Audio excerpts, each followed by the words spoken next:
My name is Jennifer Maggiora, and I just completed my internship for Marriage and Family Studies at Keller Middle School in Keller, Texas. Keller is located about 30 minutes away from Dallas, just to kind of put it in perspective of where it is. My internship lasted from January 6, 2014 to May 2nd of 2014.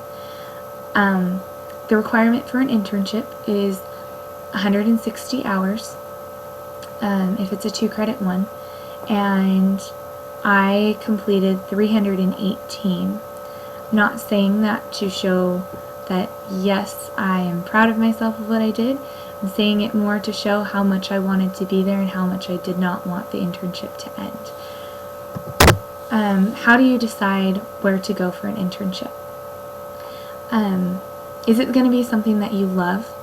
Are you going to have a passion for it? Are you going to be excited to get up and go to your internship every day? Or is it going to be, oh my gosh, I have to go to my internship today and it sucks? Because remember that you are probably not going to get paid for your internship. So you have to love it for other reasons. Are you willing to learn more about the field that you're applying for?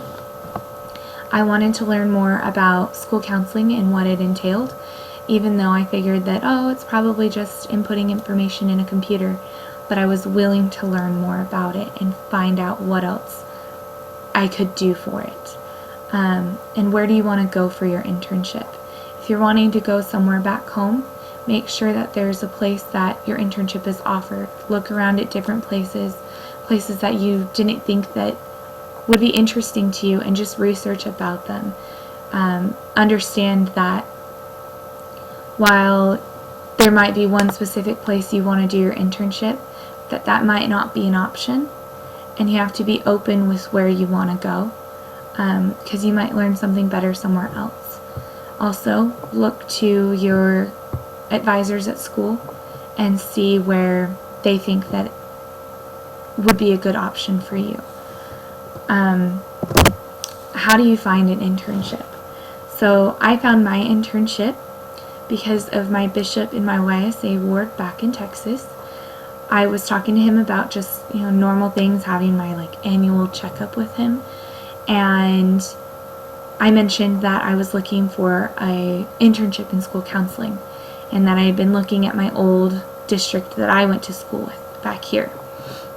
And I was getting frustrated because I hadn't heard back from them, and I tried to call him several times and never heard anything. And he mentioned to me that he was the deputy superintendent of Keller ISD. Knowing the deputy superintendent of Keller ISD was a huge blessing to me, because he was able to push forward my application with the school. He was able to ask the internship coordinator and the counseling coordinator if there was any way that she could help me, and to help me to be proactive with figuring out what I wanted to do. That's the next part, is be proactive about being accepted into your internship. If you haven't heard back from your school or back from your job yet about where you want to go, make sure that you kind of bug them about it, but don't be a nuisance. Email them every couple of weeks if you have the time to, and email them and remind them that you're still there. Remind them that you still want to know and you're still interested in their job. Also, find somewhere that you wouldn't mind working if you were offered a job there afterwards. At Keller Middle School, I was offered a job as a school counselor. I couldn't take it because I don't have a master's degree. So, while I'm working on getting a master's degree, they can't hold the position because they really need a third counselor, but they know that people are going to be retiring soon, and that my foot is in the door there, and that they know that I'm here, and they want to be able to help me to find a job after I get a master's degree. Also, accept that, again, you will not be paid. Most internships, I'd say probably 90% of the internships in the Marriage and Family Studies program are not paid, because you usually have to have some kind of further degree. So accept that it won't be paid, and your life will be a lot easier. Mine wasn't paid, for instance, So just accept that it won't be paid, and it opens your options up a lot more. Responsibilities of an internship. In general, exemplify the same qualities as the staff wherever you go. If the staff isn't that great, which there are places that staff isn't that great, then exemplify better qualities.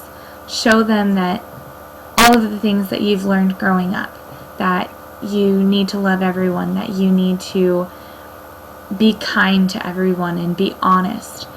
That's what makes Mormons stand out a lot of the time, is that we're honest and that we are hard workers. Show those qualities at your internship. Also, be willing to step out of your comfort zone.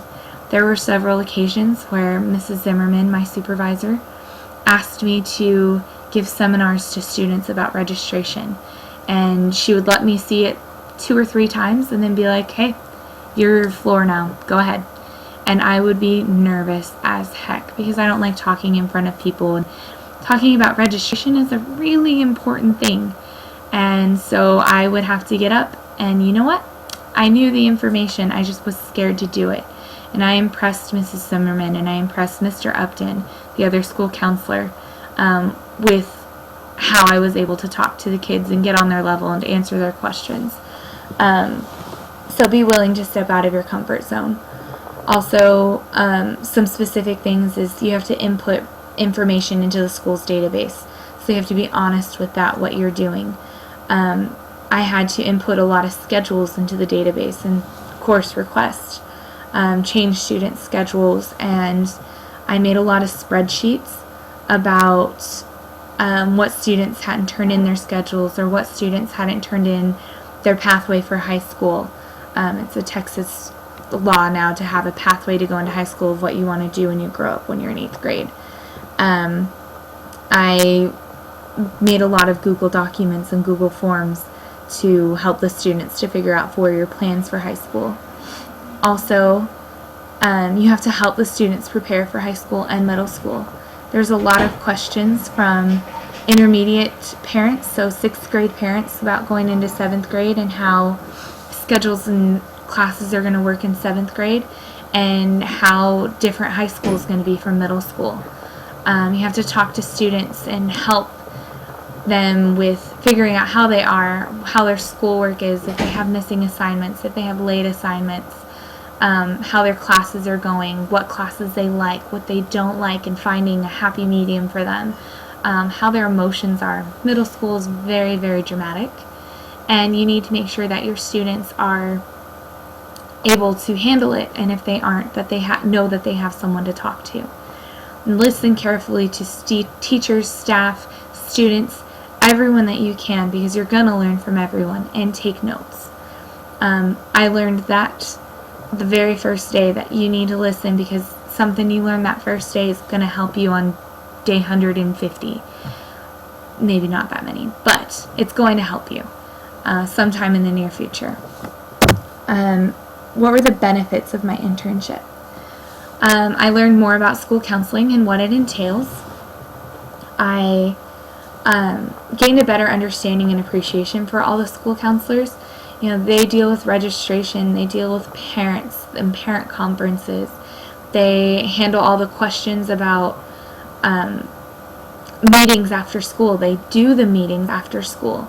They take care of open houses that let students explore their electives. They talk to students. They have to be in every parent-teacher conference. They help the teachers to get through each day. School counselors have to do so much, and it just made me appreciate them so much more. When I was in middle school, even in high school, I don't ever remember my school counselors. And when I do, I remember a bad experience with a high school counselor. But I don't remember my middle school counselors ever helping me. And I know that these kids, when they get up to high school and they get up to college, they're going to remember how much Mr. Upton and Mrs. Zimmerman cared about them, how much they wanted them to achieve. I found that I have a knowledge that this is what I'm supposed to do. I'm supposed to be a school counselor. I'm supposed to help students to succeed in their futures and to succeed in the present. And I gained better skills with computers. I now understand Excel so much better. I understand Google Docs and Google Forms. I didn't think that there was much more that I could learn, but every day you learn something new, even with computers. And I learned how to leave awkward situations. Students didn't know how to trust me because they didn't know who I was. But being able to get on their level and to help them understand what I was doing there and how I wanted to help them to not feel so awkward around me and feel that they could share things with me.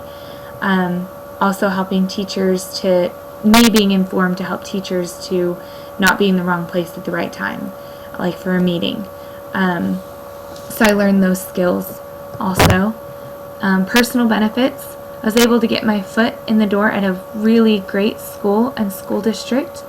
I made some really great friends, and I plan on staying in contact with the office administrative assistant, with both school counselors and with the principal in the future, because they give some of the best advice in the world. I was offered a substitute position while I work on achieving my master's degree to eventually have a school counseling position. And I am so thrilled about it, because to be a school counselor, you have to have a teaching certificate and you have to have a master's degree. So I was offered a substitute position so that I can get a teaching certificate and that master's degree, and I can work in the office, the counseling office, and I can work in the front office or teaching to help me get those hours for certification. I learned and watched how every staff member treated each other and how they treated the students. There was never a bad thing said about students or other staff members.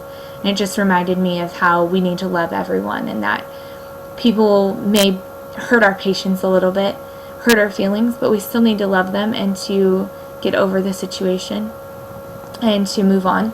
And I learned a greater appreciation for patience and how to keep your cool in each situation. There is a solution to every problem. We just have to be willing to find it. Do I recommend an internship at Keller Middle School or another school district with school counseling? Yes. Yes, I do. It's one of the best experiences that I've ever had, and I wouldn't trade the world for it. I would contact Jennifer Latou if you're interested in school counseling at Keller ISD. Her email is listed on this PowerPoint, and she's the counseling coordinator and the internship coordinator. And she's who helped me to get my internship. You can ask me any questions or ask me to put in a good word for you at Keller ISD. My email is listed before, nag12003@byui.edu. And be prepared to learn more than you ever thought you could. I'm still learning, and I'm not even at the school anymore. One thing to remember is to show your gratitude for the internship. Send thank yous to those that helped you to achieve your internship. Send thank yous to the administrative staff, the principal of the school for letting you work at her school. Send thank yous to the school counselors, anyone that has helped you. Be grateful and show your grateful attitude by doing your best at everything. Also remember, you didn't get here on your own. You didn't find this internship on your own. So many people helped you along the way, and the Lord was there the whole time holding your hand through it all. Remember to thank those that need it and that have helped you the most. Thank you for listening to my presentation, and good luck with future internships and majors.